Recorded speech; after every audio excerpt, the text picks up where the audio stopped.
평생 건설 현장에서 땀 흘려 부장 자리까지 올랐던 제가 대출 갚으려고 편의점 진열대를 정리하다가 우연히 만난 후배에게 여기서 뭐 하세요?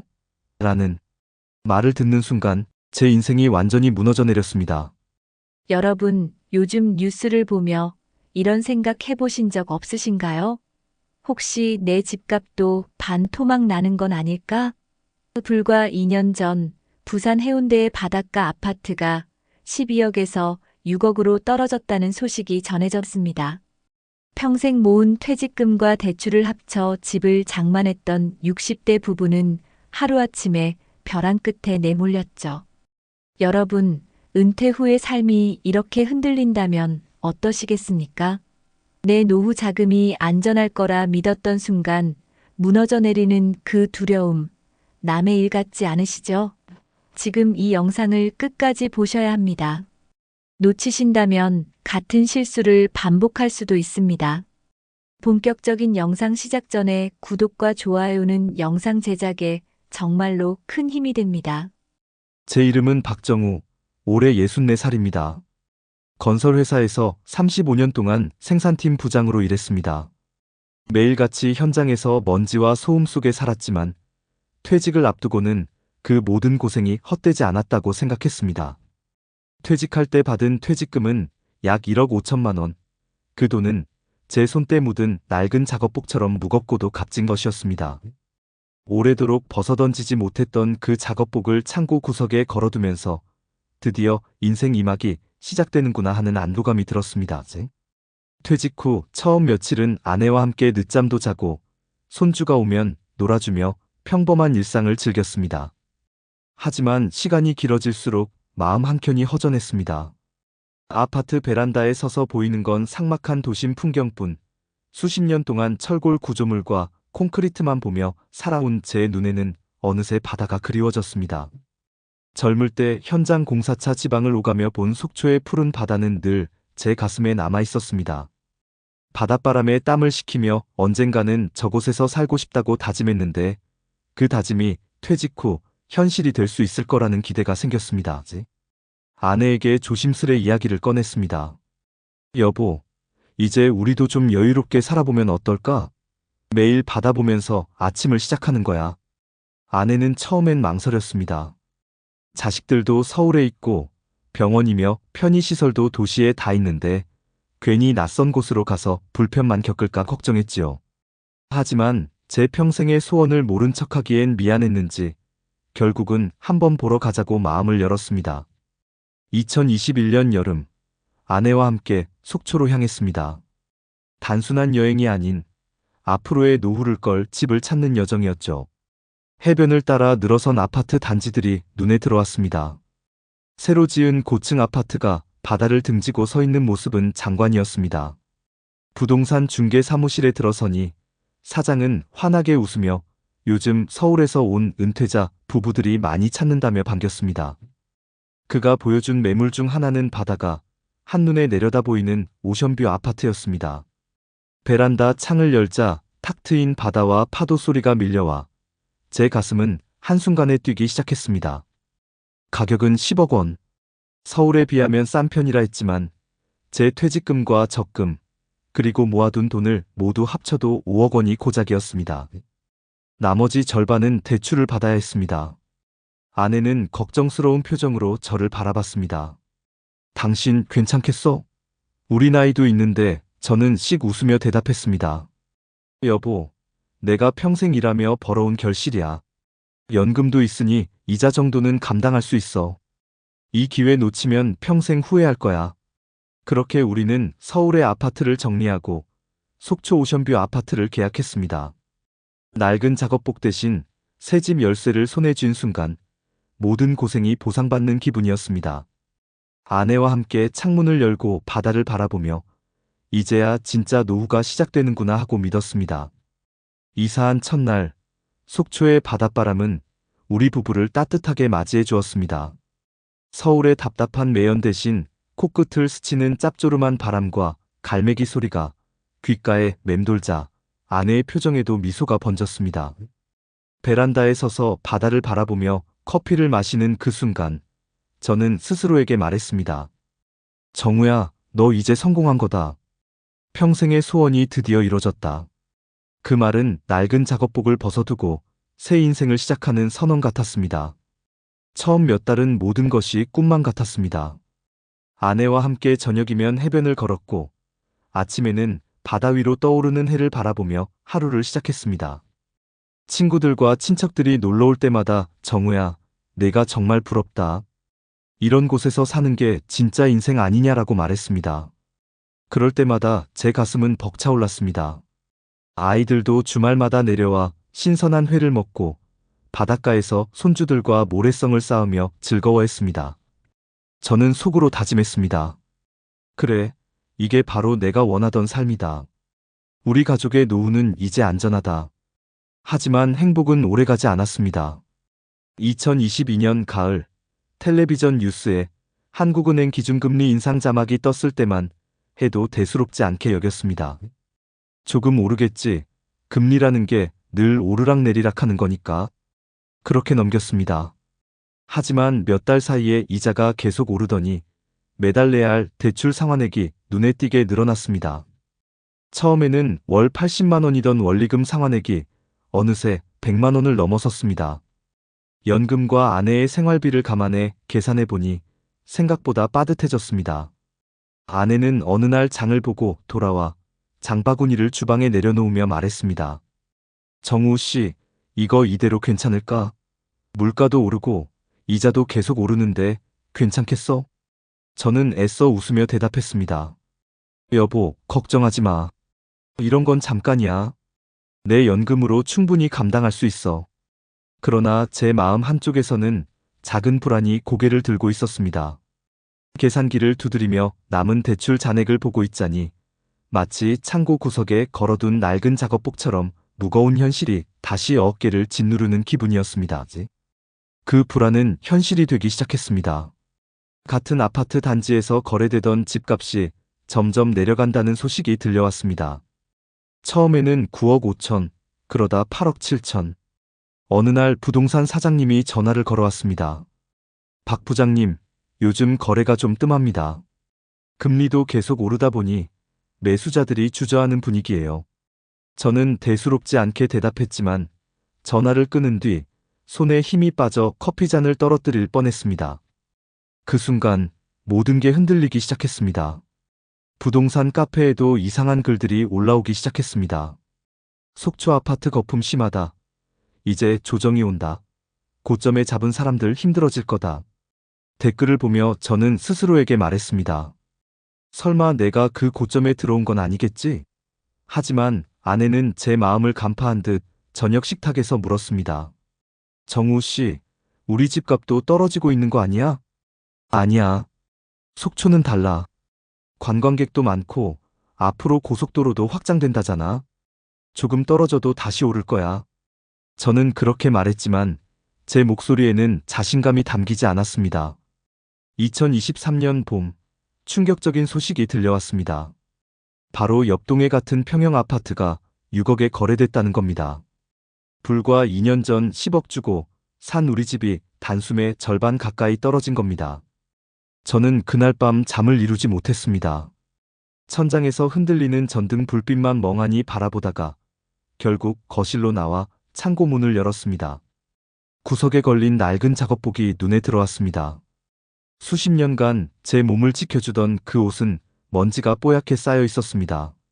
손끝으로 매달린 소매를 만지는 순간 저는 눈물이 핑 돌았습니다.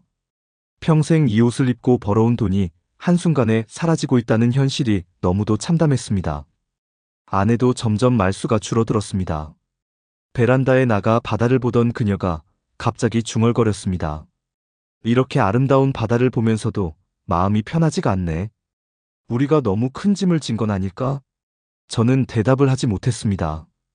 그저 바다를 바라보며 씁쓸하게 담배 한 대를 피웠습니다. 더 큰 문제는 생활비였습니다. 금리 인상으로 대출이자 부담이 늘어나면서 우리는 자연스레 허리띠를 졸라매야 했습니다. 예전에는 장 보러 갈 때 가격을 크게 따지지 않았지만 이제는 할인 코너를 먼저 찾게 되었습니다.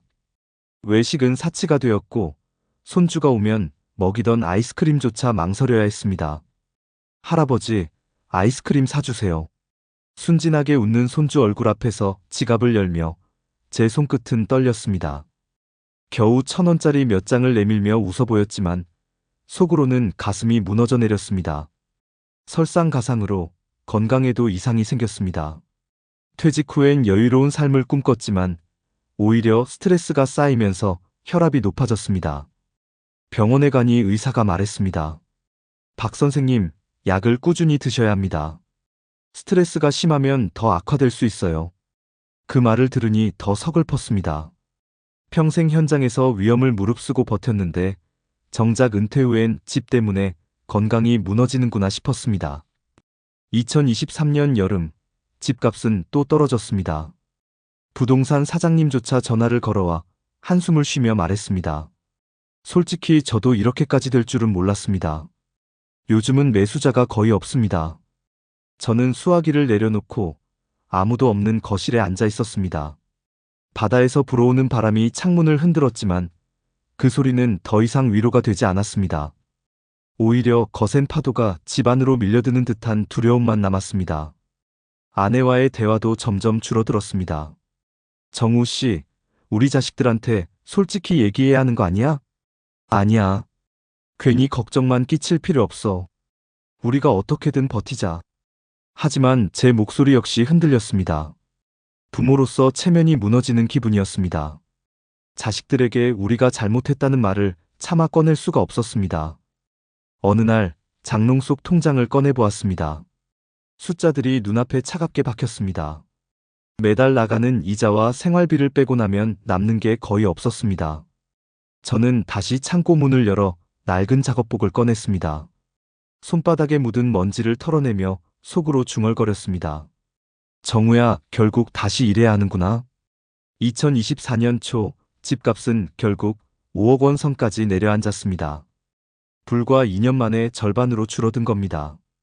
은행에 갚아야 할 대출 원금은 그대로인데 집의 가치는 곤두박질 쳤습니다. 숫자를 바라보며 머리가 멍해졌습니다. 내가 평생 땀 흘려 번 돈이 이렇게 사라질 수가 있나 말은 나오지 않았지만 가슴속에 돌덩이를 삼킨 듯 숨이 막혔습니다. 아내는 더 이상 바다를 바라보지 않았습니다. 예전에는 아침마다 베란다에 나가 파도 소리를 즐기던 사람이었는데 이제는 커튼을 꼭 닫아두고 방 안에서 지내는 시간이 많아졌습니다. 식탁에 앉아도 대화는 줄었고 눈빛조차 자주 마주치지 않았습니다. 마치 우리 사이에도 무거운 장벽이 생긴 듯 했습니다. 생활은 점점 더 빠듯해졌습니다. 전에는 손주가 놀러 오면 회도 사주고 바닷가 횟집에서 함께 웃으며 밥을 먹곤 했지만 이제는 마트에서 장바구니를 들여다보며 가격표를 몇 번이나 확인해야 했습니다. 아내는 장을 보고 돌아와 늘 한숨을 내쉬었습니다. 정우 씨, 이 돈으로는 이제 고기도 제대로 못 사겠네. 저는 대꾸하지 못하고 고개를 떨궜습니다. 그 무렵 건강이 더 악화됐습니다. 병원에서 혈압약과 콜레스테롤 약을 함께 처방받았습니다. 의사는 무리하면 안 된다고 말했지만 제 마음은 이미 지쳐 있었습니다. 돈 문제로 밤마다 뒤척이다 보면 새벽녘까지 잠을 이루지 못했습니다. 거울 속 제 얼굴은 눈밑이 퀭하게 꺼지고 머리는 한 움큼씩 빠져 있었습니다. 결정적인 순간은 어느 날 예고 없이 찾아왔습니다. 근처 편의점에서 아르바이트를 구해보려 했습니다. 연금만으로는 빠듯해 생활비를 충당할 방법이 없었기 때문입니다. 점장은 제 나이를 보더니 잠시 망설였지만 인력난이라며 일단 받아주겠다고 했습니다. 첫날 진열대를 채우고 무거운 음료 상자를 옮기고 손님들이 버리고 간 쓰레기를 정리하는데 온몸이 쑤셨습니다. 오후쯤 문득 가게 앞을 지나던 누군가의 목소리가 들렸습니다. 박 부장님 아니세요? 고개를 돌리니 예전 회사 후배가 서 있었습니다. 그는 놀란 표정으로 저를 바라봤습니다. 여기서 뭐 하세요? 저는 순간 얼굴이 붉어졌습니다. 운동 삼아 나와 있는 거야. 억지로 웃으며 둘러댔지만 속으로는 땅속으로 꺼져버리고 싶었습니다. 그날 집에 돌아오자마자 창고 문을 열었습니다. 구석에 걸려있던 낡은 작업복이 시선을 붙잡았습니다. 그 옷을 손에 들자 수십 년간의 기억이 한꺼번에 몰려왔습니다. 땀에 젖은 여름날의 현장, 차가운 겨울 아침의 거친 바람, 후배들과 함께했던 소리 없는 단합. 그 모든 세월이 고스란히 담겨있던 옷이었는데 지금 제 손에는 자존심을 잃고 마트 아르바이트를 전전하는 초라한 현실만 남아있었습니다. 아내는 제 모습을 보고 다가와 말했습니다. 당신, 너무 자신을 탓하지 마.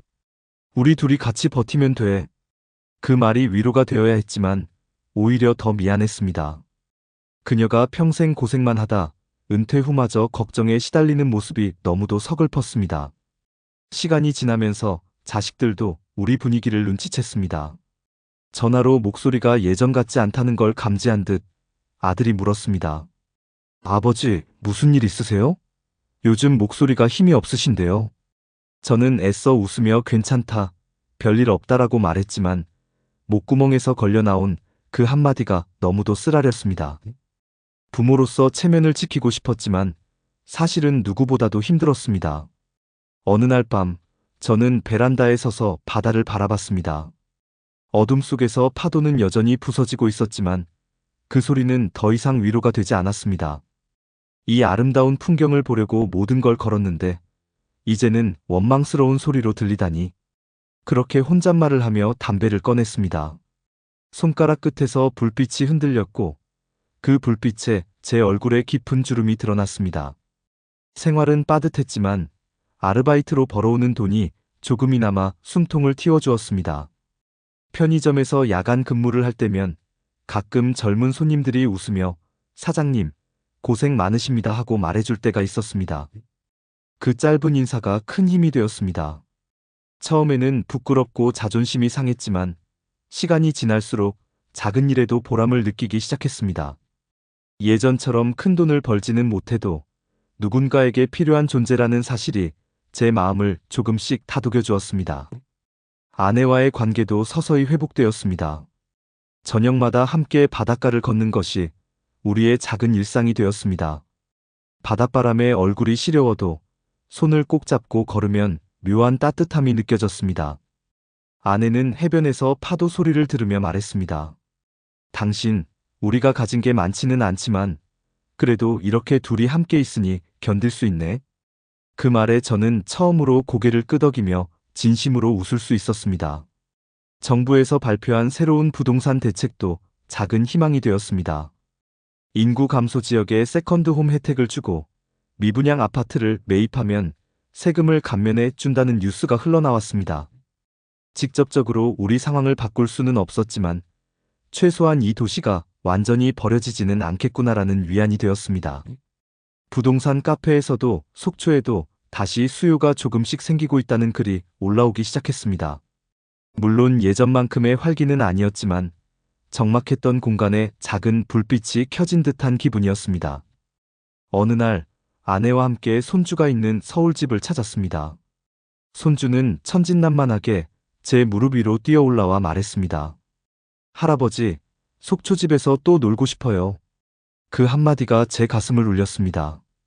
우리가 비록 빚과 고통 속에 살아가고 있지만 손주의 눈에는 여전히 바다와 집이 행복한 추억의 공간으로 남아 있었던 겁니다. 그 순간 깨달았습니다. 돈의 가치가 줄어든다고 해서 우리의 삶 자체가 무너진 건 아니라는 것을. 그날 밤 속초집에 돌아와 베란다에 섰습니다.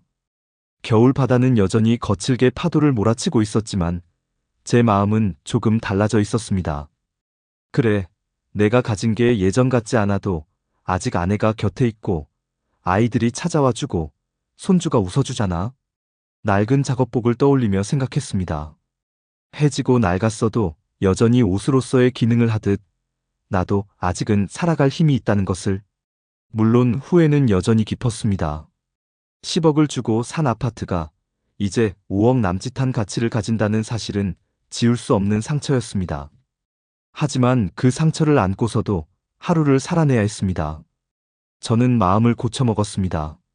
잃은 것을 세기보다 남은 것을 지켜야 한다. 이후 저는 마트에서의 아르바이트 외에도 작은 일들을 찾아 나섰습니다. 택배 상하차, 지역 행사 보조, 심지어 동네 아이들에게 수학을 가르치는 일까지 했습니다. 한 달에 몇십만 원 남짓 벌었지만 그것만으로도 생활은 조금 더 나아졌습니다. 무엇보다 중요한 건 일을 하면서 다시 삶의 의미를 느낄 수 있었다는 것이었습니다. 저녁이면 아내와 함께 바닷가에 앉아 말했습니다. 여보, 우리가 바다를 원망하던 때도 있었지. 하지만 이제는 고맙네. 여기 아니었으면 우리 둘이 이렇게 손잡고 하루하루를 견디지도 못했을 거야. 아내는 고개를 끄덕이며 제 어깨에 머리를 기댔습니다. 차가운 겨울바람 속에서도 우리는 서로의 체온으로 버텨낼 수 있었습니다. 2025년 봄, 바닷바람은 여전히 집 안으로 불어옵니다. 하지만 이제 그 소리는 두려움보다는 차분한 위로처럼 들립니다. 지난 몇 년 동안 저는 제 삶이 무너지는 소리를 똑똑히 들었습니다. 10억을 주고 샀던 속초 오션뷰 아파트가 어느새 5억으로 반토막이 났고 평생 땀 흘려 얻은 퇴직금은 흔적조차 남지 않았습니다. 그러나 아이러니하게도 모든 것을 잃은 줄 알았던 그 순간부터 비로소 남아있는 것들의 소중함을 깨닫게 되었습니다. 아침마다 창고 문을 열 때마다 시선은 늘 그 구석에 걸려있는 낡은 작업복에 머뭅니다. 아직도 땀 자국이 남아있고 해진 팔꿈치 부분은 실밥이 너덜너덜합니다. 언젠가는 버려야 할 물건이지만 이상하게 저는 그 옷을 버릴 수가 없습니다. 그 옷을 보면 내가 그래도 평생 성실하게 살아왔다는 자부심이 떠오릅니다. 동시에 그 성실함이 잘못된 선택 앞에서는 얼마나 무력해질 수 있는지도 함께 일깨워줍니다. 생활은 여전히 넉넉하지 않습니다. 연금과 아르바이트로 근근히 살아가고 있고 가끔은 장바구니 무게를 덜어야 할 때도 있습니다. 하지만 이제는 작은 것에 감사할 줄 알게 되었습니다. 아내와 함께 끓여 먹는 된장찌개 한 그릇, 손주가 보내주는 영상통화 속 웃음소리, 그리고 바닷가 벤치에 앉아 함께 바라보는 저녁 노을이 얼마나 값진 것인지 예전에는 알지 못했습니다. 저는 종종 생각합니다. 만약 그때로 돌아간다면 과연 같은 선택을 했을까? 아마 그러지 않았을 겁니다. 좀 더 신중하게 욕심을 내려놓고 안정적인 길을 찾았을 것입니다. 하지만 인생은 되돌릴 수 없습니다. 그저 주어진 상황을 받아들이고 남은 길을 살아갈 수밖에 없습니다. 그래서 오늘도 저는 베란다에 서서 바다를 바라보며 스스로 다짐합니다. 정우야, 후회 속에 살지 말자. 아직 내 옆에는 아내가 있고 내 손주가 있고 너를 기억하는 사람들이 있다. 이 이야기를 듣고 계신 여러분, 혹시 마음이 무겁지 않으신가요? 나도 언젠가 저런 상황에 닥칠 수 있지 않을까? 하고 스스로에게 묻고 계시지 않나요? 저의 이야기는 특별한 실패담이 아닙니다. 지금 이 순간에도 수많은 50대, 60대, 70대 분들이 같은 불안과 싸우고 있습니다. 집값 하락, 대출 부담, 생활비 압박, 그리고 가족 앞에서의 자존심까지. 우리 세대 누구에게나 닥칠 수 있는 현실입니다. 하지만 분명한 것은 모든 것을 잃었다고 생각하는 순간에도 남아있는 것이 있다는 사실입니다. 저는 그것을 뒤늦게 깨달았습니다. 아내와 손주의 웃음, 친구의 따뜻한 안부 전화, 그리고 제가 아직 일을 할 수 있는 건강. 그것이야말로 숫자로는 환산할 수 없는 자산이었습니다. 저는 이제 매일 밤 바다를 원망하지 않습니다. 오히려 그 파도 소리에 제 마음을 맡깁니다. 때로는 거칠게 부서지며 제 지난날의 욕심을 씻어내고 때로는 잔잔히 밀려와 내일을 버틸 힘을 건네줍니다. 그렇게 저는 오늘도 살아갑니다. 완벽하지 않지만 충분히 의미 있는 하루를. 여러분, 부디 저와 같은 실수를 반복하지 마시길 바랍니다. 은퇴 자금을 한 곳에 모두 걸지 마시고 달콤한 전망만 믿지 마시고 무엇보다도 감정적인 순간에 중요한 결정을 내리지 마시길 바랍니다. 저는 그 대가를 너무도 크게 치렀습니다. 하지만 제 이야기를 통해 누군가 한 사람이라도 더 신중해지고 더 지혜로운 선택을 하게 된다면 그것만으로도 제 실패는 헛되지 않을 것이라 믿습니다. 오늘도 저는 낡은 작업복을 바라보며 하루를 시작합니다. 더 이상 그것을 입고 현장에 서지는 않지만 여전히 제 인생의 일부로 남아 저를 일깨워줍니다. 그리고 다짐합니다. 남은 길은 후회하지 않고 소중한 것들을 지키며 살아가자.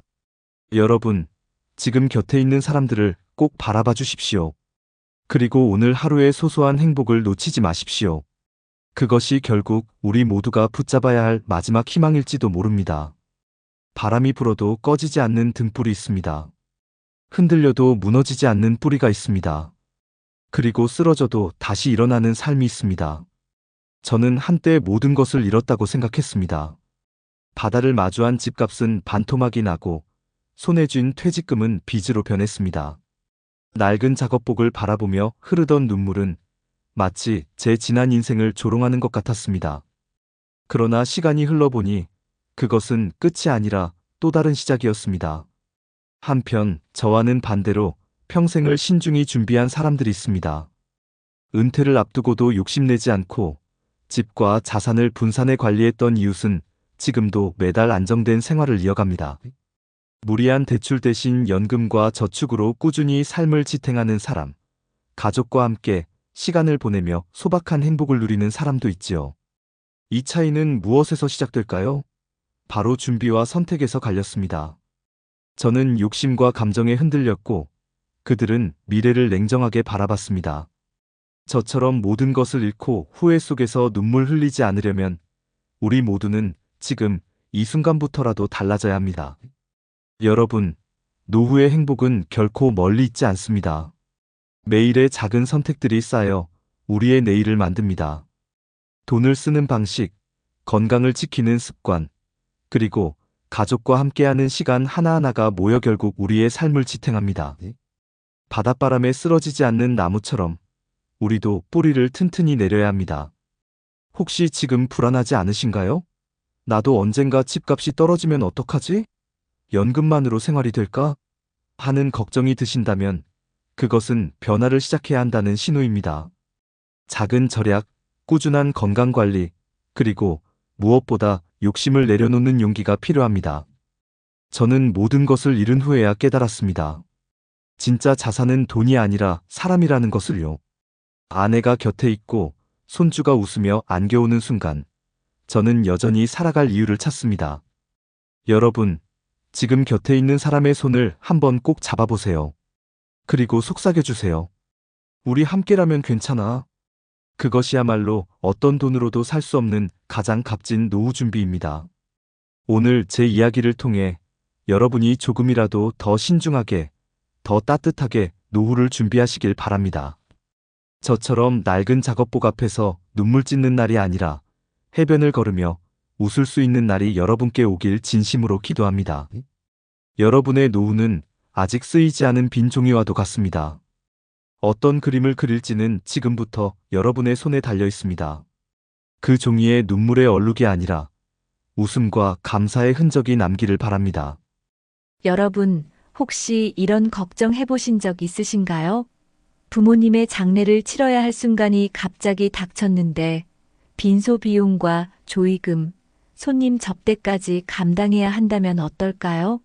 최근 뉴스에서도 평균 장례비가 1,000만 원을 훌쩍 넘고 조의금과 사람 관리로 지친 가족들이 결국 무빈소 장례를 선택하는 사례가 늘고 있다고 합니다. 내가 그 상황이라면 과연 감당할 수 있을까? 라는 두려움, 남의 이야기가 아닙니다. 이미 많은 50대, 60대가 이 문제 앞에서 무너지고 있어요. 그런데도 여전히 전통만을 지켜야 한다고 믿으시나요? 오늘 영상 끝까지 보신다면 불필요한 고통을 줄이고 가족에게 진짜 필요한 선택이 무엇인지 깨닫게 되실 겁니다. 본격적인 영상 시작 전에 구독과 좋아요는 영상 제작에 정말로 큰 힘이 됩니다. 또한 오늘의 영상에는 위에 말씀드린 내용과 관련된 대한민국에서 일어나고 있는 비참한 사례 한 가지와 그와 반대되는 사례를 소개해드리겠습니다. 여러분들이 다 들어보시고 어느 쪽이 내가 원하는 노후의 인생인지 생각해보시는 시간이 되시기 바라겠습니다. 서울 변두리 오래된 아파트 복도에 뒷굽이 심하게 닳아 삐걱거리는 검은색 구두 한 켤레가 놓여 있었다. 그 구두는 김상철 씨가 매일 출근길에 신던 것이었다. 그는 중소기업 인사팀 부장으로 30년 넘게 회사에서 사람을 관리했다. 퇴직 직전까지도 직원들 평가와 인사고과를 챙기며 늘 깔끔한 셔츠와 낡은 구두 차림으로 출근하던 모습이 아직도 가족들 기억 속에 생생하다. 아버지, 새 구두 하나 사셔야겠어요. 뒷굽이 다 닳아서 소리 나잖아요. 아들 민재가 그렇게 말할 때마다 그는 웃으며 대답했다. 괜찮아. 이 구두로 내 평생 버텼는데 끝까지 같이 가야지. 그런 말이 농담처럼 들렸지만 어느새 은퇴 나이가 되었고 회사는 더 이상 그를 필요로 하지 않았다. 퇴직금으로 받은 돈은 약 1억 5천만 원. 그 돈이 그의 마지막 자산이 될 줄은 가족 누구도 몰랐다. 문제는 갑작스럽게 찾아왔다. 2025년 봄, 김상철 씨가 평소처럼 아침 산책을 나갔다가 쓰러진 것이다. 구급차에 실려 병원으로 갔지만 이미 심장이 멈춘 지 오래였다. 퇴직 후 몇 년간 고혈압과 당뇨를 앓고 있었지만 큰 탈 없이 버텨왔기에 가족들은 충격에 휩싸였다. 장례를 준비해야 했지만 문제는 비용이었다. 장례식장 직원이 설명해준 기본 3일장 견적은 1,000만 원을 훌쩍 넘겼다. 빈소 대여비, 상차림, 조문객 접대까지 모두 합치면 상상 이상이었다. 어머니, 이거 우리가 감당할 수 있을까요? 아버지 퇴직금에서 남은 것도 많지 않잖아요. 딸 미영의 목소리는 떨렸다. 아들 민재도 손에 든 견적서를 보며 한숨을 내쉬었다. 조문객이 얼마나 올지도 모르는데 음식값만 해도 몇백만 원이래요. 회사 사람들, 친척들 다 챙기려면 빚까지 져야 해요. 가족들은 밤새 모여 앉아 고민했다. 어머니는 전통을 지켜야 한다고 주장했지만 자식들은 현실을 이야기할 수밖에 없었다. 최근 뉴스에서 무빈소 장례가 늘고 있다는 이야기를 떠올린 것도 그때였다. 엄마, 요즘은 빈소 차리지 않고 가족끼리만 모시는 경우도 많대요. 비용도 훨씬 줄고 괜히 체면 차리느라 지인들 불러서 고생 안 해도 되고요. 민재의 말에 어머니는 쉽게 대답하지 못했다. 그날 저녁 주방 식탁 위에는 아버지의 낡은 구두가 올려져 있었다. 구두 뒷굽은 완전히 닳아 금속이 드러나 있었고 가족들은 그 구두를 보며 말이 없었다. 이걸 보니 아버지는 끝까지 검소하게 사셨던 것 같네. 저 구두로 30년을 버티셨는데 우리가 이렇게 빚까지 져가며 장례를 치러야 하나 싶다. 딸 미영의 말에 모두 고개를 숙였다. 어머니는 여전히 망설였다. 그래도 아버지가 평생 일하며 맺은 인연들이 있는데 빈소를 안 차리면 섭섭해하지 않겠니? 민재가 조심스럽게 대답했다. 엄마, 요즘 사람들 다 형식적으로 다녀가잖아요. 조문보다 체면 차리는 게 더 많다잖아요. 아버지도 아마 소박하게 해달라고 하셨을 거예요. 가족은 무겁게 침묵했다. 그때 밖에서는 이웃 아주머니가 들려주는 이야기가 들려왔다. 아이고, 요즘 장례비가 너무 올라서 큰일이라니까. 우리 동네에서도 무빈소로 한 집이 있었는데 오히려 가족끼리 조용히 보내서 좋다고 하더라고. 그 말이 어머니 마음을 흔들었다. 하지만 결정은 여전히 쉽지 않았다. 사람들이 뭐라고 할까? 친척들한테 욕먹는 거 아냐? 어머니의 걱정은 단순한 비용 문제가 아니었다. 친척들이 몰려와서 왜 빈소도 안 차리느냐, 체면이 있지 않냐라고 말할 것이 눈에 선했기 때문이다. 그러나 현실은 냉혹했다. 민재의 직장은 이미 구조조정으로 불안했고 미영은 계약직으로 월급이 빠듯했다. 어머니도 국민연금으로 겨우 생활을 이어가고 있었다. 그런 상황에서 1,000만 원이 넘는 장례비는 감당하기 어려운 무게였다. 그날 밤 가족회의는 결국 결론을 내렸다. 아버지를 위한 길이 빚을 내서 체면 차리는 게 아닐 거야. 우리끼리 조용히 보내드리자. 낡은 구두가 놓인 식탁 위에서 가족들은 무빈소 장례를 선택하기로 했다. 결정을 내린 후에도 가족들의 마음은 복잡했다. 민재는 잠들기 전 혼잣말을 했다. 아버지, 우리가 제대로 모셔드리지 못하는 것 같아 죄송해요. 하지만 이게 우리가 할 수 있는 최선이에요. 그의 눈에는 눈물이 맺혔다. 그 순간 머릿속에는 장례식장에서 밤새 조문객을 맞이하며 쓰러지듯 앉아있을 가족의 모습이 떠올랐다. 그런 상황을 아버지가 원하지 않았을 거라 스스로를 다독였다. 하지만 어머니는 여전히 마음 한쪽이 무거웠다. 당신 이게 맞는 걸까? 사람들이 뭐라고 할까? 그녀는 거실에 놓인 구두를 보며 속으로만 중얼거렸다. 발인 날 아침, 서울의 작은 화장장에는 김상철 씨 가족만이 서 있었다. 빈소를 차리지 않았기에 문상객을 맞이하는 북적임도 검은 양복 차림의 친척 무리도 없었다. 오직 가족 셋만이 낡은 검은 구두를 든 채 조용히 고개를 숙였다. 어머니는 그 구두를 아버지의 관 옆에 올려놓으며 속삭였다. 당신, 이 구두만큼은 꼭 같이 가져가세요. 평생을 같이 한 발걸음이니까. 그 순간 눈물이 터졌다. 빈소가 없으니 화환도 없었고 음식 냄새도 없었지만 오히려 고인의 삶이 더 또렷하게 다가왔다. 그러나 장례 절차는 너무 빨리 흘러갔다. 입관을 하고 짧은 추모를 하고 바로 발인과 화장이 이어졌다. 전통적으로 3일 동안 조문객을 맞이하고 밤새 빈소를 지키며 애도한다는 체면을 쌓던 장면은 없었다. 이게 너무 허무한 건 아닐까? 딸 미영은 화장장 앞 의자에 앉아 손을 떨며 말했다. 민재가 대답했다. 누나, 아버지 마음이 어디에 있었을까? 체면보다 우리 곁에 있는 걸 원하지 않았을까? 하지만 마음은 여전히 복잡했다. 장례가 너무 빨리 끝나버리니 아직 작별 인사를 다 하지 못한 듯한 허전함이 밀려왔다. 그날 저녁 가족들은 집으로 돌아왔다. 거실 한쪽에는 여전히 아버지의 구두가 놓여 있었다. 뒷굽이 달아 기울어진 모습이 마치 내 인생은 검소했지만 흔들림 없는 길이었다라고 말하는 듯했다. 민재는 구두를 가만히 쓰다듬으며 말했다. 아버지가 회사에서 직원들 챙기느라 늘 남의 걱정만 하셨잖아. 정작 본인은 새 구두 한 켤레 못 사시고 우리가 이렇게라도 빚 없이 보내드린 게 오히려 아버지가 바라셨을지도 몰라. 그 말에 어머니의 눈빛이 조금 누그러졌다. 그래, 체면은 못 세웠을지 몰라도 당신 뜻은 지킨 거겠지. 조용히 우리끼리만. 며칠 뒤 이웃들이 찾아와 조문을 대신했다. 무빈소로 하셨다면서요? 사실 저도 다음엔 그렇게 하고 싶어요. 비용도 비용이지만 가족만의 시간이 더 소중하잖아요. 그 말에 가족들은 안도했다.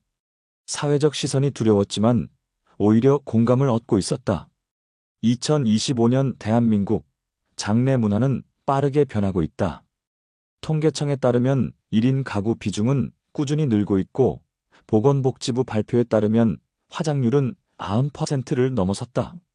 한국소비자원의 자료처럼 장례 비용은 여전히 1,000만 원 이상으로 거론된다. 설문조사에선 국민 10명 중 8명이 장례비를 소모적이라고 느끼고 있다. 김상철 씨 가족의 선택은 남의 이야기가 아니다.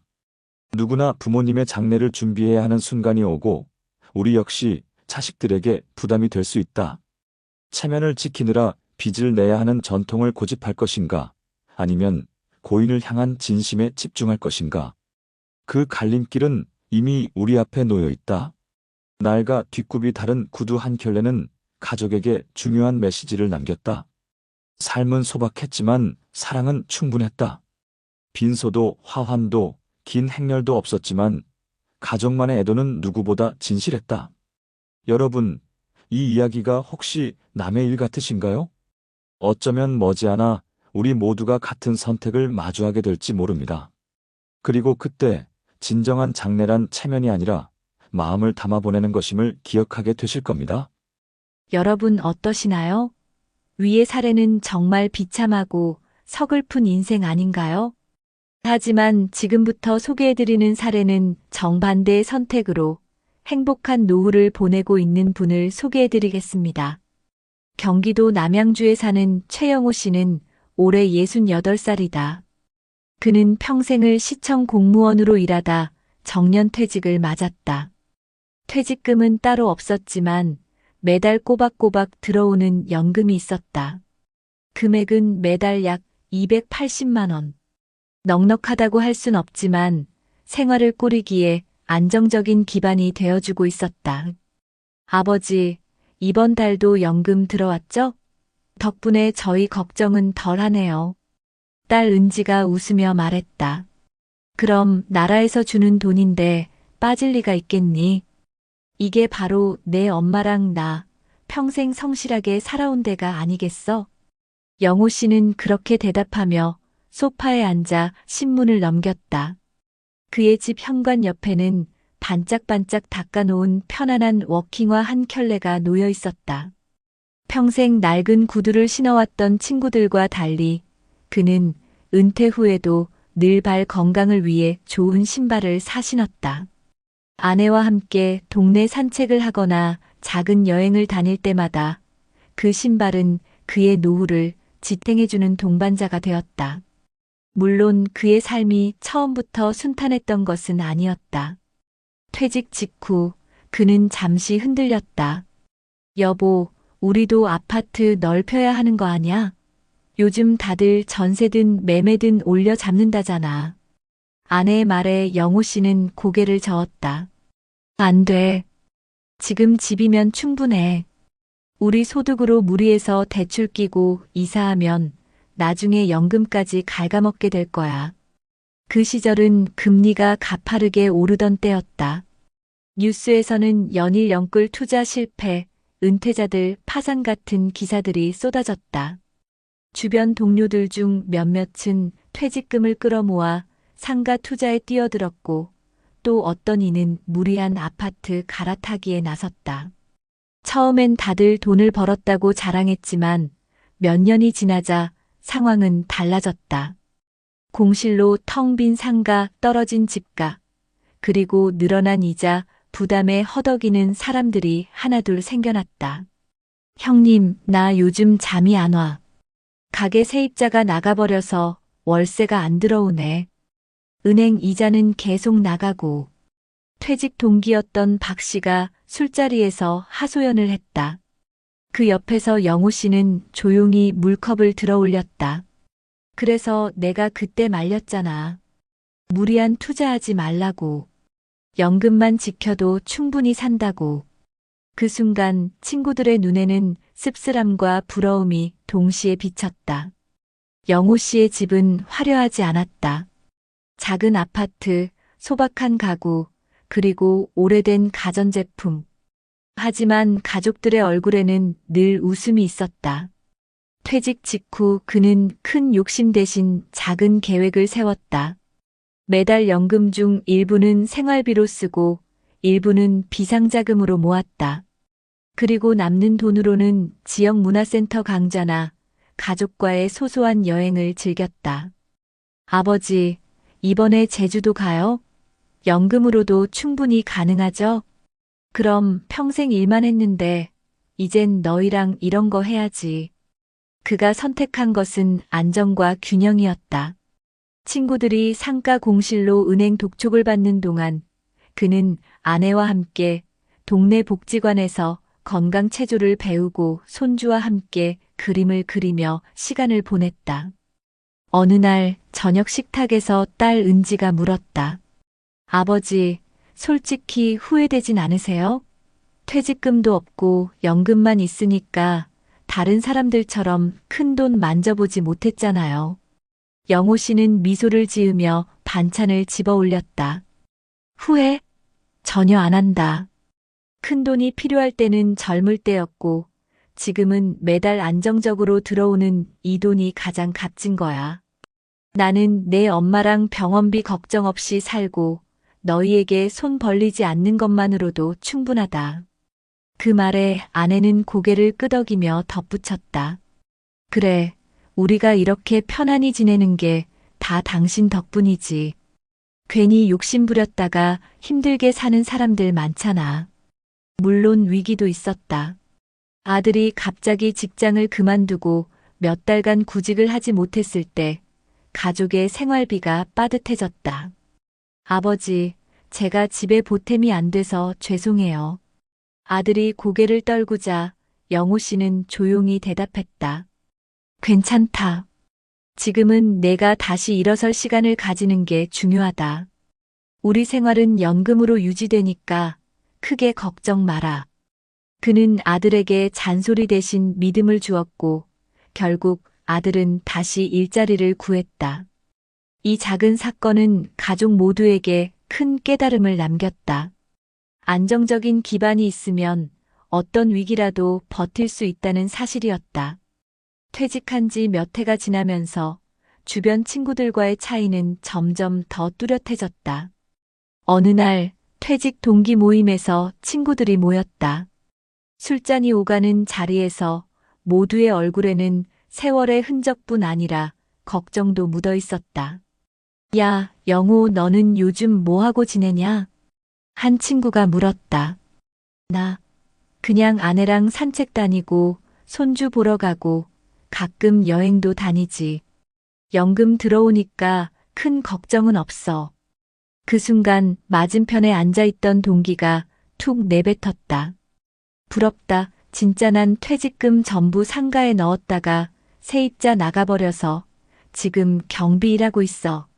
이 나이에 새벽 5시에 출근하려니 몸이 버티질 않아. 또 다른 이는 씁쓸하게 웃으며 말했다. 나는 집값 더 오른다 해서 대출 껴서 이사했는데 이자만 감당하다가 결국 집 팔고 전세로 내려왔어. 애들한테 눈치 보이며 사는 중이지. 그 말을 듣던 자리에서 영호 씨는 조용히 술잔을 내려놓았다. 내가 특별히 잘나서 그런 건 아니야. 그냥 욕심을 줄였을 뿐이야.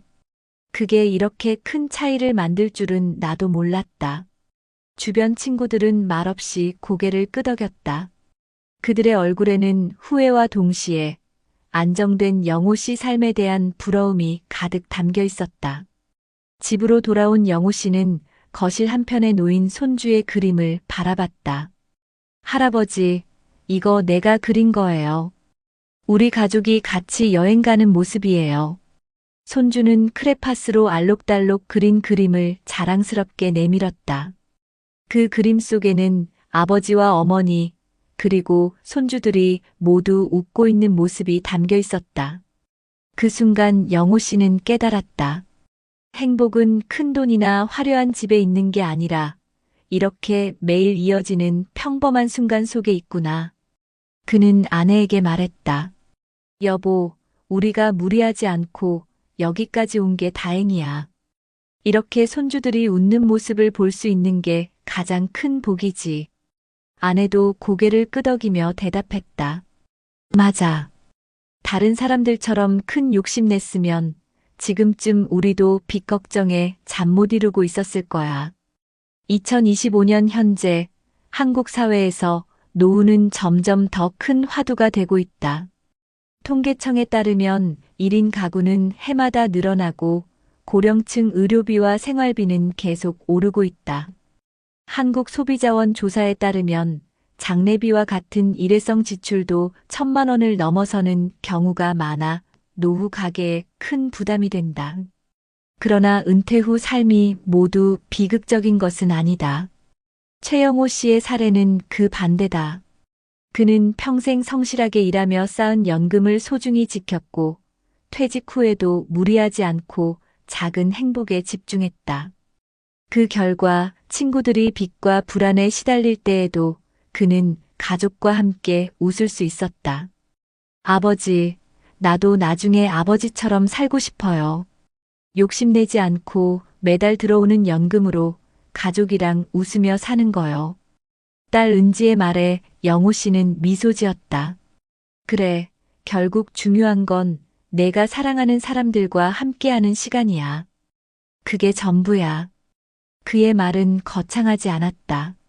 하지만 듣는 이들 마음속에 깊이 남았다. 여러분, 혹시 지금 고민하고 계신가요? 퇴직금을 어떻게 굴려야 할지, 집을 갈아타야 할지, 체면 때문에 무리한 선택을 해야 할지. 하지만 영호 씨의 삶이 보여주듯 욕심을 줄이고 안정에 집중하는 것만으로도 충분히 행복한 노후를 만들 수 있습니다. 작은 신발 한 켤레를 닦아 신고 매달 들어오는 연금을 바탕으로 가족과 웃는 일상. 그것이야말로 우리가 꿈꾸는 진짜 노후 아닐까요? 여러분, 앞에서 보신 사례는 정말 가슴 아프지만 현실적인 이야기였습니다. 하지만 이런 선택이 개인과 가족에게 어떤 차이를 만들어내는지 통계와 연구가 뒷받침하고 있다는 점 꼭 함께 짚어볼 필요가 있습니다. 우선 2025년 통계청의 인구동향 자료를 보면 대한민국은 이미 고령사회 문턱을 넘어섰고 65세 이상 인구가 전체 인구의 약 20%에 육박합니다. 특히 고령자 가구의 약 33%는 혼자 살고 있으며 이 중 상당수는 경제적으로나 정서적으로 매우 취약한 상태에 놓여 있습니다. 이처럼 홀로 사는 노인이 늘어나면서 가족에게 의지하기 어렵거나 외로움과 불안이 더 깊어질 수밖에 없습니다. 그런 가운데 무빈소 장례식이 점점 늘고 있다는 현장 보도가 나오고 있습니다.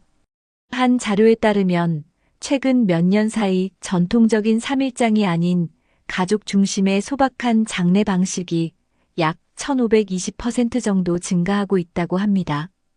이는 단지 비용 절감만이 아니라 정신적 정서적 부담 해소, 불필요한 사회적 체면, 대접에서 벗어나고자 하는 흐름을 반영합니다.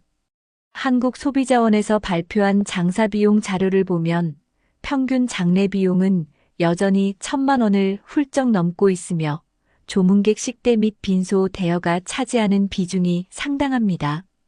이에 비해 무빈소 장례 선택 시 전체 비용은 보도된 사례들을 기준으로 수백만 원 단위로 줄어들 수 있다는 분석이 있습니다. 이는 단순한 숫자의 문제가 아니라 가족 구성원이 경제적 스트레스 없이 슬픔을 정리할 수 있는 토대가 되어줍니다. 해외 연구에서도 비슷한 맥락을 보여줍니다. 예컨대 유럽 패널 데이터를 기반으로 한 연구는 은퇴 또는 고령기에 접어들어 사회적 접촉이 줄어드는 상황에서도 지속적인 가족 중심의 간소한 장례의식이나 작별 의례가 정서적 안정과 애도의 깊이를 높이는 데 중요하다라는 결론을 제시합니다. 또 다른 해외 연구에서는 화려한 장례보다 소박하고 진심 어린 의식일수록 사망자 유가족의 애도 회복이 더 빠르고 흔들림이 적다는 분석도 확인됩니다. 출처 마음건강연구지 및 복지정책 분석 쿼터리 등. 이는 한국 사회의 무빈소 장례 증가 흐름이 단지 경제 논리가 아니라 가족의 정서적 건강을 지키는 새로운 문화적 균형으로 발전할 수도 있음을 시사합니다. 다시 말해 연금 기반의 안정적 노후 설계, 불필요한 소비 억제, 정서적 안정을 위한 가족 중심의 장례는 모두 연결된 개념입니다. 여러분이 방금 보신 솔직한 사례 소박하지만 진심 어린 애도의 장례 방식 그 뿌리에 깔린 과학적 근거와 사회 변화의 흐름을 이해하신다면 나도 나중에 고통을 줄이고 싶다는 마음이 단순한 바람이 아니라 준비 가능한 삶의 전략으로 바뀔 수 있을 것입니다. 이제 어떻게 현실적인 해결책을 찾아볼 수 있을까요? 대한민국에서는 장례 비용의 부담과 정신적 스트레스를 줄이기 위한 제도적 장치들이 존재합니다. 먼저 장사 등에 관한 법률에 따르면 국가와 지방자치단체는 화장, 문화 정착을 장려할 뿐 아니라 무연고자 등 장례를 치르기 어려운 주민을 위해 최소한의 장례식을 지원할 수 있는 예산을 지자체 조례로 마련할 수 있습니다. 실제로 시군구는 지역 주민의 장례 수요에 맞춰 화장시설을 점검 보수하고 공공장례시설을 확충해 접근성을 높이고 있습니다. 이를 통해 비용이 적게 드는 공공장례 옵션을 선택할 수 있는 실질적 기반이 마련되어 있는 셈이죠.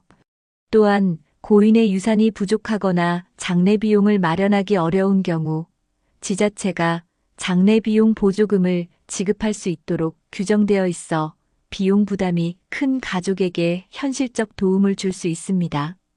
예컨대 서울시 등 일부 광역자치단체는 복지 대상자 기준에 따라 장례비 일부를 보조하거나 유가족이 신청할 수 있는 긴급복지 지원 프로그램 등을 운영 중입니다. 해외 사례를 보시면 스웨덴에서는 사망자의 유산이 장례비를 충당하지 못하는 경우 해당 지역 지방자치단체의 사회복지 서비스 부서가 장례비를 지원하도록 제도화되어 있습니다. 스웨덴이에 따르면 모든 거주민에게 무상으로 공공 공동묘지 내 장례 서비스를 제공하며 재정적 여력이 부족한 경우 국가 또는 지자체가 최소한의 장례 절차를 책임집니다. 이러한 제도는 장례의 형식을 넘어 고인의 존엄을 지키는 안전망 역할을 합니다. 이러한 국내외 제도가 의미 있는 이유는 경제적 부담뿐 아니라 정서적 짐까지 줄여준다는 점입니다. 무빈소 장례 선택은 단순히 비용을 아끼는 것이 아니라 이런 제도가 있다는 것만으로도 마음의 짐이 한결 가벼워진다는 만족감을 줍니다. 유튜브에서 보신 사례 무빈소 장례로 가족이 조용히 보내드린 이야기가 이러한 정책의 메시지와 맞닿아 있다는 것이죠. 결국 여러분이 장례를 준비하실 때는 주민센터나 군구청에 반드시 문의해 보세요. 공공장례 지원이 가능한지, 긴급복지 장례비나 단순 장례비 지원 정책이 있는지 확인하는 것만으로도 실제로 수백만 원의 부담을 줄일 수 있습니다. 그리고 이런 제도는 나만을 위한 게 아니라 다음 세대가 겪지 않도록 함께 알려야 할 우리 사회의 중요한 구조적 지원입니다. 낡은 구두 한 켤레, 반짝이는 새 신발 한 켤레. 그 차이가 한 인생의 무게였고 그 차이가 한 가족의 눈물이었네. 여러분, 오늘 우리가 함께 들은 두 개의 이야기는 마치 거울처럼 우리의 미래를 비춰주고 있습니다. 서울 변두리 작은 아파트 식탁 위에 놓였던 뒷굽이 다른 낡은 구두는 한 아버지의 검소하고 고단했던 삶을 상징했습니다. 그러나 준비되지 못한 노후, 무거운 장례 비용, 조문객을 맞이해야 한다는 체면의 압박 앞에서 결국 가족은 무빈소 장례라는 선택을 할 수밖에 없었습니다. 그 선택이 나쁘다 할 수는 없지만 남겨진 가족들의 마음속에는 끝내 다 씻어내지 못한 아쉬움과 허전함이 남아 있었습니다. 반면 경기도의 작은 집 거실에 놓여 있던 것은 늘 반짝이도록 닦여있던 새 신발이었습니다. 공무원으로 평생 성실히 일한 뒤 퇴직금을 크게 만져보진 못했지만 매달 들어오는 연금과 검소한 생활, 무리하지 않은 선택 덕분에 그 가족은 안정과 평화를 누렸습니다. 친구들이 빚과 불안에 시달릴 때 그는 손주와 함께 여행을 다니고 아내와 산책을 하며 소소한 일상의 행복을 지켰습니다. 낡은 구두와 새 신발. 두 물건은 단순한 차이가 아니라 노후 준비의 길목에서 우리가 내리는 선택의 무게를 보여주고 있습니다. 한쪽은 체면과 욕심에 흔들려 결국 가족에게 짐이 되었고 다른 한쪽은 욕심을 줄이고 준비에 충실해 결국 가족에게 웃음을 남겼습니다. 여러분, 우리 모두에게 언젠가 반드시 다가올 그날, 우리는 어떤 구두를 남기고 싶으신가요? 자식에게 눈물과 빚을 떠넘기는 낡은 구두일까요? 아니면 사랑과 안정을 함께 걸어온 반짝이는 신발일까요? 지금부터라도 늦지 않았습니다. 첫째, 욕심을 줄이고 작은 안정부터 챙기자는 마음가짐이 필요합니다. 무리한 투자, 남들 따라가는 소비 대신 매달 꾸준히 들어오는 연금과 생활비를 지키는 것이 가족의 안전망이 됩니다. 둘째, 정부와 지자체의 제도를 적극적으로 활용해야 합니다. 장례비 지원, 긴급복지, 공공장례시설 같은 제도들은 단순한 서류가 아니라 남은 가족의 어깨를 덜어주는 따뜻한 손길입니다. 셋째, 가족과 대화하고 합의하는 습관을 들이십시오.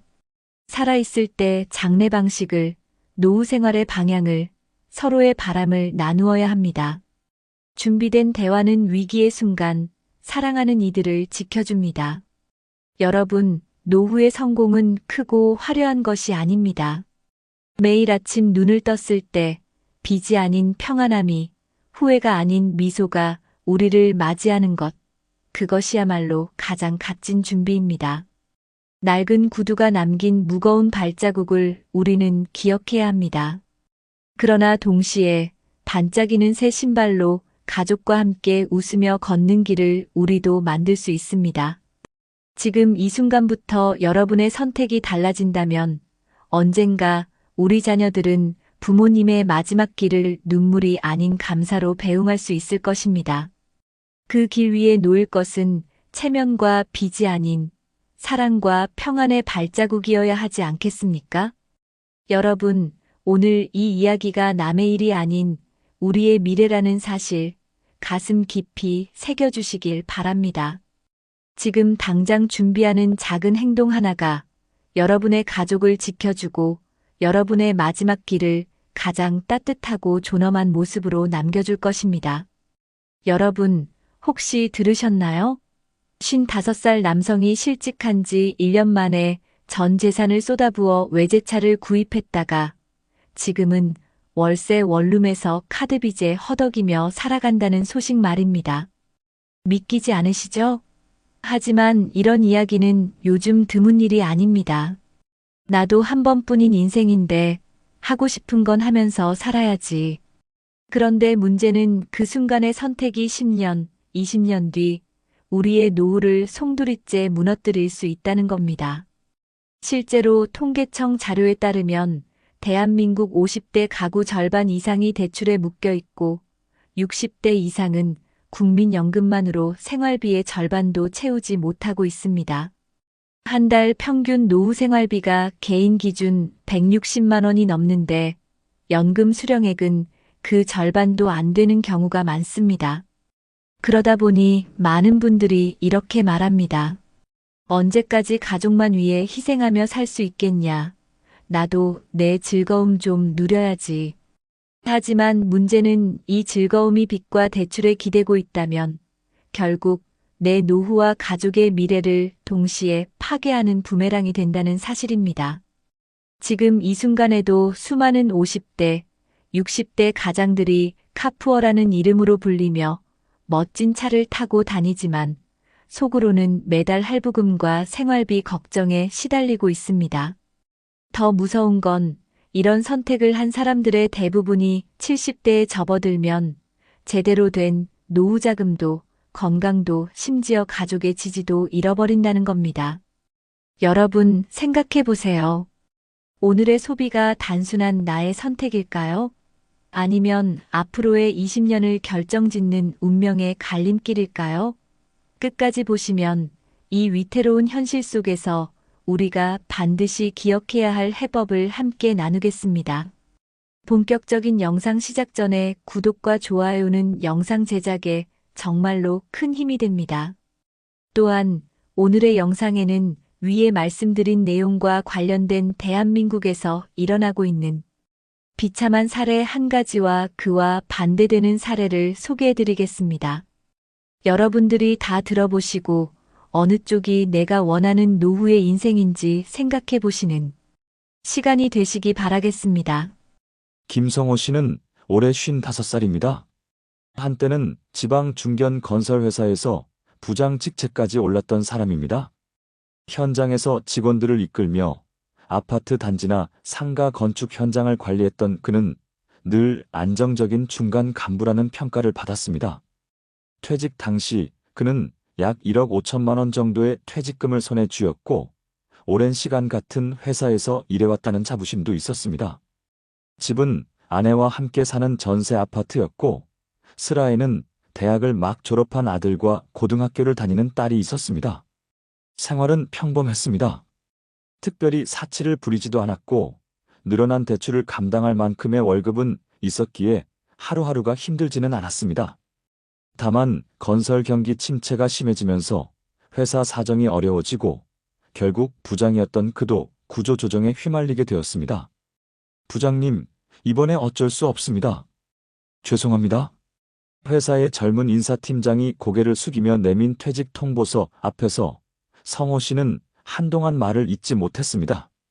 그날 이후 그의 삶은 빠르게 달라지기 시작했습니다. 퇴직 후 그는 처음으로 길게 쉰다는 자유를 느꼈습니다.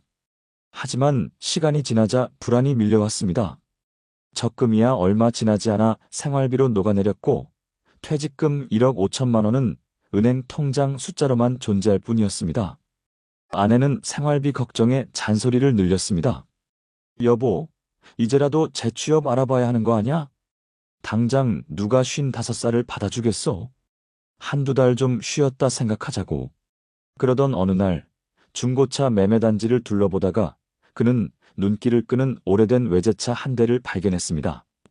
검은색 바디에 세월의 흔적이 묻어났지만 여전히 남성적인 매력이 풍기는 차였습니다. 그는 마음속으로 이렇게 말했습니다. 내가 한 번쯤은 이런 차를 타보고 살아야 하지 않겠나? 가격은 생각보다 저렴했습니다. 하지만 문제는 이후였습니다. 차를 사자마자 유지비, 보험료, 각종 세금이 그를 짓누르기 시작했습니다. 여보, 이 돈이 다 어디로 나가는 거야? 전기세도 겨우 내는데 이 차 기름값이 한 달에 얼마야? 아내의 목소리는 날이 서 있었지만 성호 씨는 대꾸하지 못했습니다. 주변에서는 요즘 같은 시기에 차를 왜 샀냐며 혀를 찼습니다.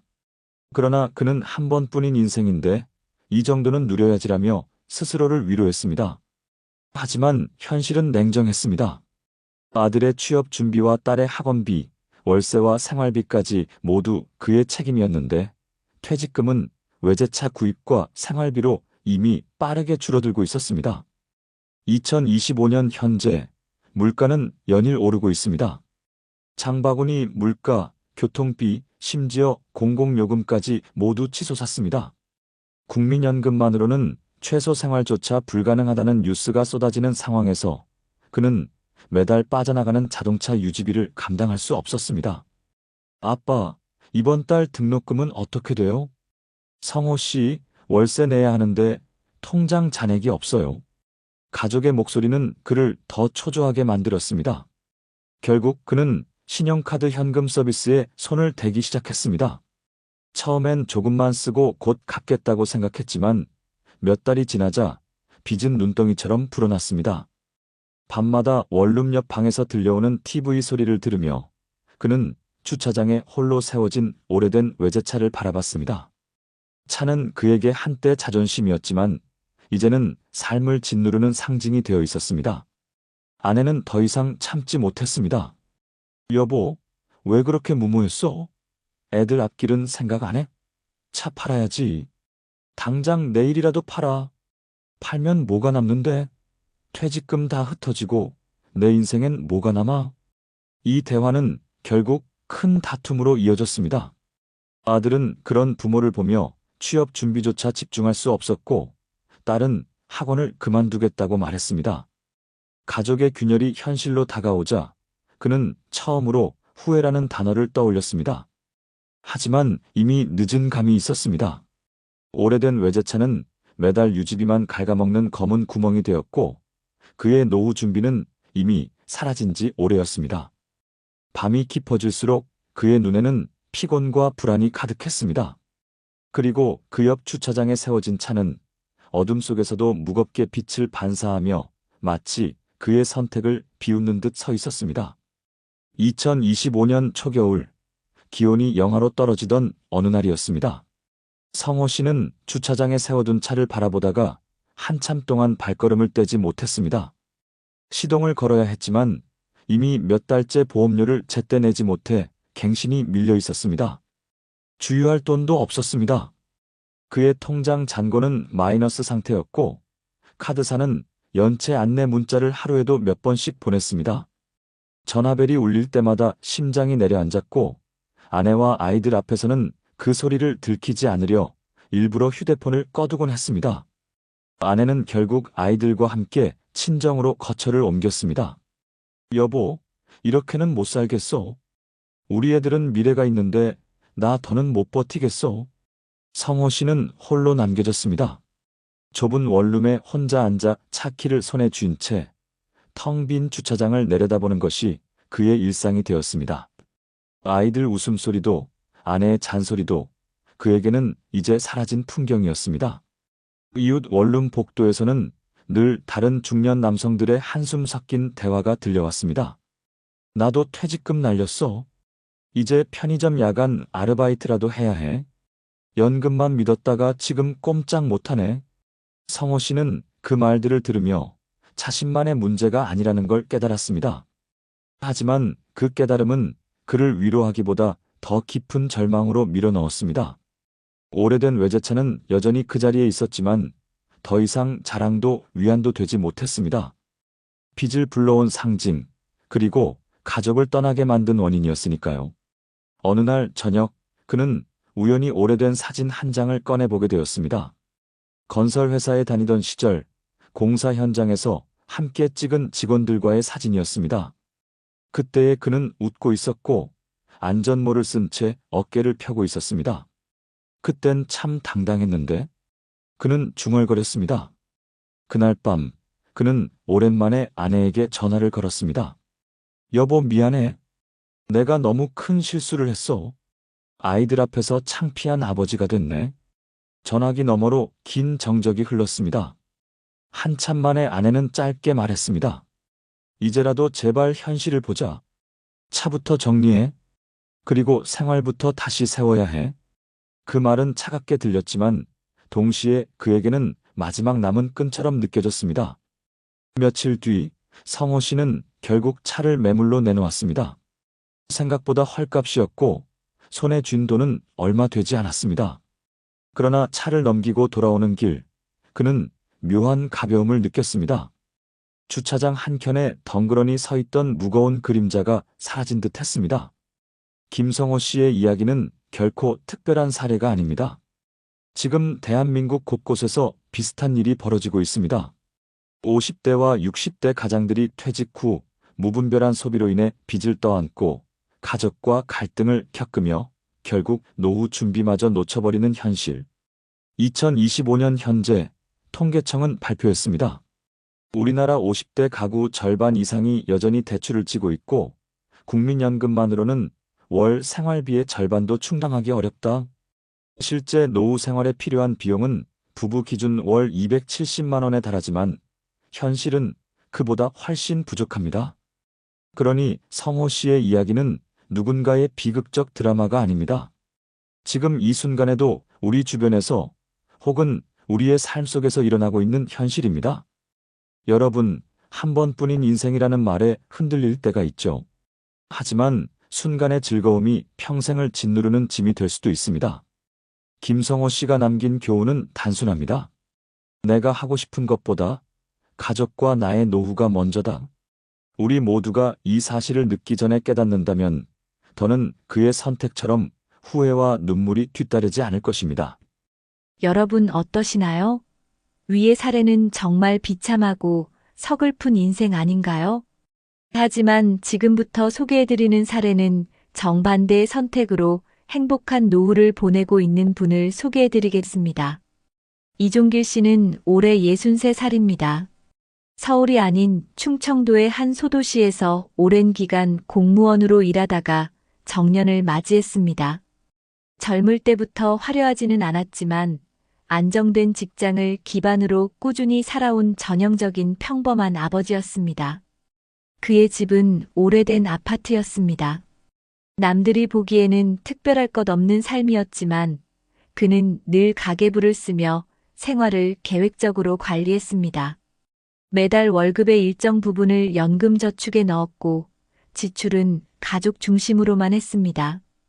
아내 김영숙 씨는 가끔 이런 말을 하곤 했습니다. 여보, 우리도 남들처럼 외제차 한 대 몰아보면 안 될까? 그거 잠깐 반짝하는 거야. 난 우리 노후가 더 중요하다고 생각해. 그때는 다소 답답하게 들리던 말이었지만 세월이 지나자 아내도 그의 철저한 계획에 안도감을 느끼게 되었습니다. 사람 사는 길이 늘 평탄할 수는 없었습니다. 그의 집에도 위기는 찾아왔습니다. 큰아들이 대학을 졸업하던 해 취업난으로 번번이 면접에서 탈락했습니다. 등록금 대출을 갚기도 벅찬 상황에서 아들이 몇 달 동안 백수로 지내게 되자 가족의 생활비 부담이 늘어났습니다. 아버지, 미안해요. 나 때문에 생활 더 힘들어지시죠? 아니야, 누구나 힘든 시기가 있는 거야.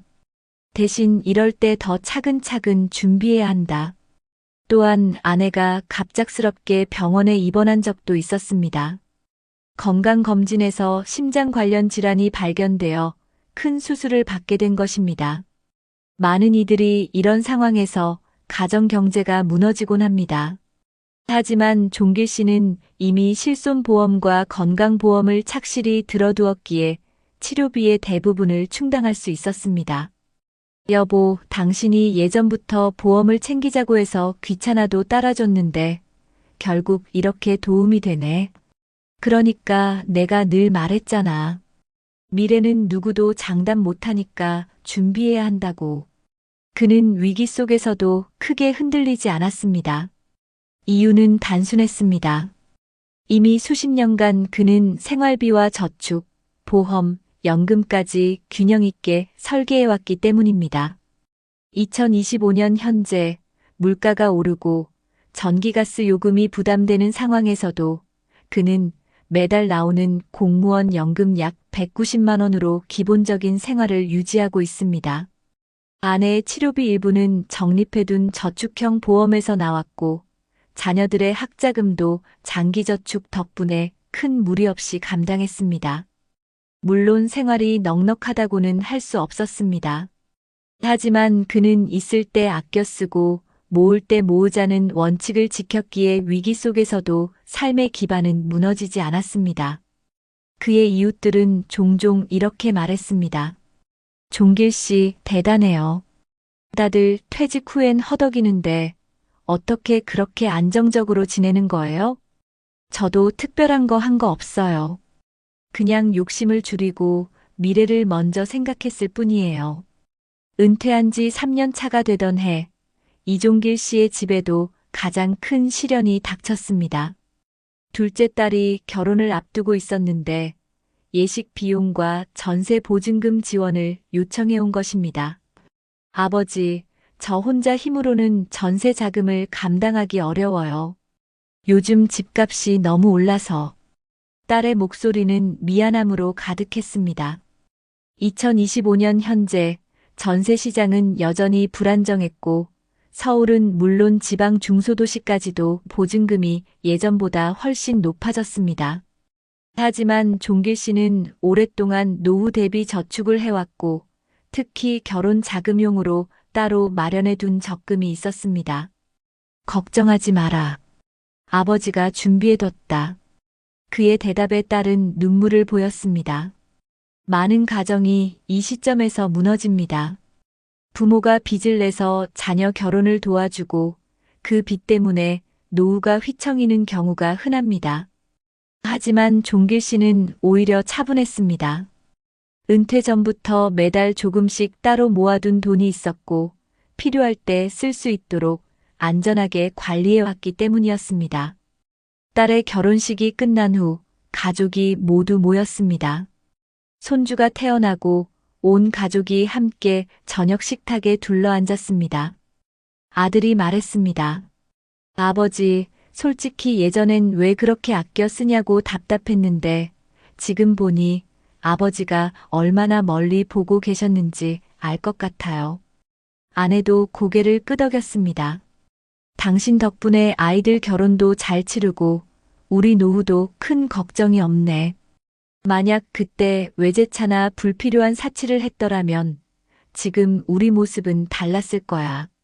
식탁 위에는 소박한 반찬이 놓여 있었지만 그 자리는 그 어떤 호화로운 만찬보다 따뜻했습니다. 준비와 절제가 결국 가족의 행복으로 이어졌음을 모두가 느끼고 있었기 때문입니다. 이종길 씨의 이야기는 단순히 한 사람의 성공담이 아닙니다. 지금 대한민국에서 50대, 60대가 어떤 선택을 하느냐에 따라 70대와 80대의 삶이 완전히 달라질 수 있다는 사실을 보여주는 사례입니다. 퇴직 후 외제차를 사서 후회에 빠진 사람이 있는가 하면 이종길 씨처럼 노후를 준비하며 소박하지만 안정된 삶을 이어가는 사람도 있습니다.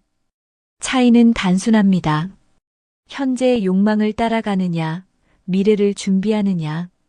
2025년의 현실은 냉혹합니다. 국민연금만으로는 부부 기준 월 생활비에 한참 못 미치고 물가는 해마다 오르고 있습니다. 그러나 조금만 일찍 준비한다면, 그리고 욕심을 줄이고 가족과 미래를 우선한다면 누구나 이종길 씨처럼 후회 없는 노후를 맞이할 수 있습니다. 여러분, 오늘의 선택이 내일의 삶을 바꿉니다. 이종길 씨가 걸어온 길은 우리 모두가 걸을 수 있는 길입니다. 남의 이야기가 아니라 바로 우리 자신의 내일일 수 있습니다. 여러분, 지금 제가 말씀드리는 이 통계들은 단순한 숫자가 아닌 우리의 노후를 좌우할 현실입니다. 우선 우리나라 통계청의 2024년 가계금융복지조사에 따르면 부부 기준 적정 노후 생활비가 한 달에 약 336만 원, 최소 생활비는 240만 원 수준이라고 합니다. 그런데 현실은 이 수치를 충족하기 어렵습니다. 실제로 국민연금만으로는 이 정도 수준의 생활조차 부담스러운 경우가 많고, 특히 식비, 주거비, 의료비 순으로 소비 부담이 크다는 조사 결과도 있었죠. 게다가 통계청 금융감독원에 따르면 2024년 기준 60세 이상 고령층의 총 순자산이 무려 4,300조 원을 넘었는데, 이 가운데 상당수는 부동산 중심 자산이고 실제 생활비로 쓰기 쉬운 유동 금융 자산은 매우 적은 편입니다. 즉, 자산은 많아 보이지만 현금 흐름은 부족하다는 구조적 문제가 있는 것으로 나타났습니다. 이러한 현실 속에서 우리만 잘 준비하면 다른 기회를 잡을 수 있다는 희망도 있습니다.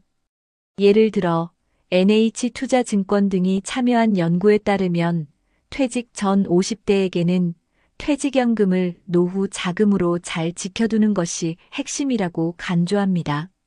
특히 퇴직연금을 중도에 사용하지 않고 유지하면 국민연금 등과 함께 노후 생활비를 지켜줄 수 있는 중요한 자산임을 강조했죠. 이제 해외 통계도 가볍게 살펴보면 미국 연방준비제도 페더럴 리저브가 제공한 자료에 따르면 미국 55세부터 64세 가구의 중앙값 은퇴 저축액은 약 18만 5천 달러, 평균은 약 53만 7천 달러 수준입니다. 이는 우리 돈으로 환산하면 상당한 규모인데 현실은 이 숫자보다 훨씬 적은 준비를 한 사람이 많다는 점이 문제입니다. 또 미국의 갤럽 조사 결과에 따르면 50세에서 64세 성인 중 70%가 은퇴 계좌를 보유하고 있다. 동시에 나머지 30%는 아예 은퇴 저축 계좌가 없는 상태입니다. 그리고 컨그레셔널 리서치 서버스에서는 미국 가정의 은퇴 계좌 보유 비율이 전체적으로 54%에 불과하며 이 중 30%만이 10만 달러 이하, 15.5%는 10만 달러에서 50만 달러, 극소수만이 100만 달러 이상의 자산을 보유하고 있다고 합니다. 이처럼 국내외 통계를 종합해보면 노후에 필요한 실제 생활비 규모는 큰데 노후 준비 수준은 상당히 부족한 것이 현실입니다. 반면 퇴직연금 등 핵심 자산을 사전에 잘 지킨다면 이를 활용해 최소한의 생활 안전망을 만들어낼 수 있다는 가능성도 명확하게 드러납니다. 이는 단순한 이론이 아니라 준비해온 사람과 그렇지 않은 사람 사이에 분명한 격차가 있다는 사실을 보여주는 실증적 증거입니다. 자, 여러분.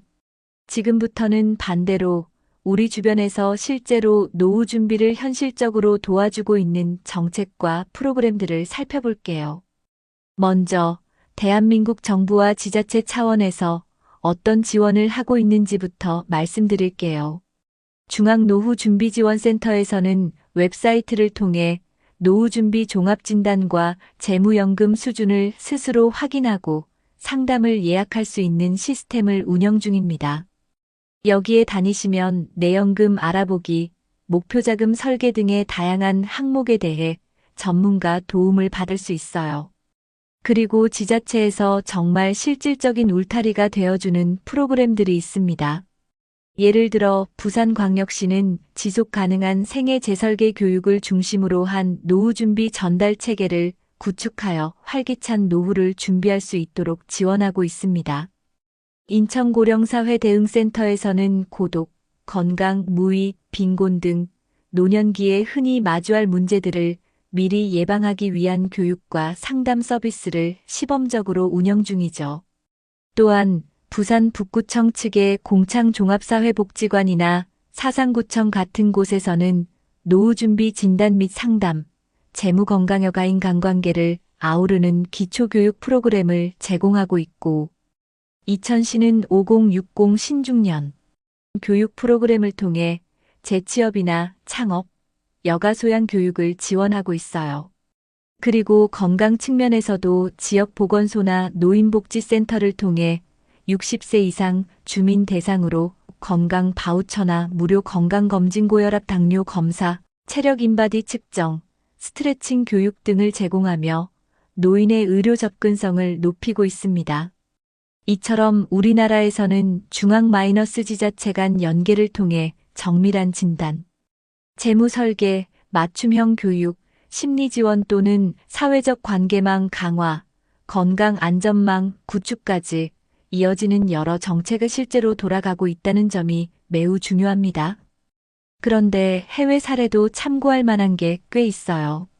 예를 들어 영국에서는 자동 가입 오토매틱 ENROLMENT 제도를 2012년부터 도입했습니다.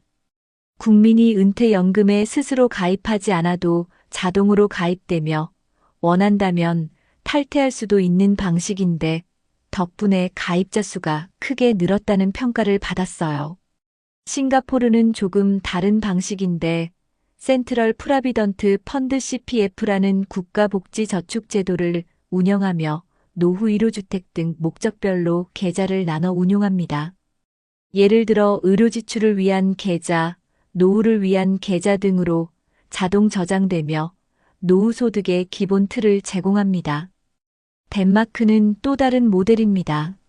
다층 구조의 연금 체계를 운영하는데 국가 차원의 기본 연금 기초소득, 직업 기반 연금 고용주 마이너스 피고용자 기여, 그리고 개인연금 세제 혜택 기반, 선택 저축으로 구성돼 있습니다. 이는 각 개인의 상황에 따라 다양한 방식의 은퇴 대비가 가능한 유연하고 안정적인 시스템으로 평가받고 있어요. 이러한 정책들을 살펴보면 공통점이 있습니다. 첫째, 준비가 반이다는 전제 아래 진단 설계 실행, 그리고 필요할 때 실제로 도움받을 수 있는 시스템이 갖춰져 있어요. 둘째, 단순한 교육이나 홍보가 아니라 재무 건강 사회적 관계 일자리까지 통합적으로 지원하는 구조라는 점이 중요합니다. 여러분, 이 모든 것이 현실입니다. 정부와 지자체, 그리고 해외에서 검증된 제도를 토대로 본인의 커리어와 은퇴 설계를 지금부터라도 조금씩 준비한다면 앞서 본 카푸어 사례처럼 무너지기보다 준비된 노후처럼 따뜻한 삶을 이어갈 수 있다는 걸 분명히 기억하셨으면 좋겠습니다. 한 줌의 바람에도 흔들리던 나무, 그러나 뿌리가 깊으면 꺾이지 않는다. 한 번의 빛에도 무너지는 그림자, 그러나 마음을 준비한 이에겐 길이 있다. 여러분, 오늘 우리가 함께 나눈 이야기는 두 갈래 길이었습니다.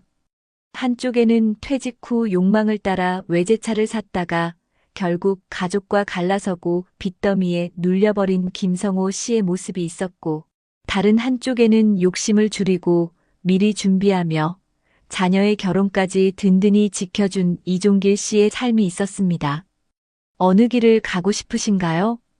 겉으로는 비슷해 보였던 두 사람의 인생이지만 결국 오늘의 선택이 내일을 가르고 그 차이가 남은 인생 전체를 뒤흔들었습니다. 성호 씨의 오래된 외제차는 자존심처럼 보였지만 결국은 무너진 노후의 상징이 되었고, 반대로 종길 씨의 낡은 가계부는 가족의 웃음을 지켜낸 보물이 되었습니다. 한 사람은 욕망을 좇다 외로움 속에 눈물을 삼켰고, 다른 한 사람은 절제 속에서 더 큰 행복을 얻었습니다. 여러분, 우리는 모두 알잖아요. 인생은 단 한 번뿐이고 세월은 거스를 수 없다는 것을요. 그러나 그 단 한 번뿐인 인생을 어떻게 준비하고 살아가느냐에 따라 남은 날들이 지옥이 될 수도 있고 천국이 될 수도 있다는 사실을요. 50대, 60대, 70대 여러분. 이제 우리에게 필요한 건 후회가 아니라 준비입니다. 순간의 화려함에 흔들리는 것이 아니라 사랑하는 가족의 웃음을 끝까지 지켜낼 수 있는 선택입니다. 생각해 보세요. 언젠가 손주가 할아버지, 할머니는 어떻게 이렇게 행복하게 살아요?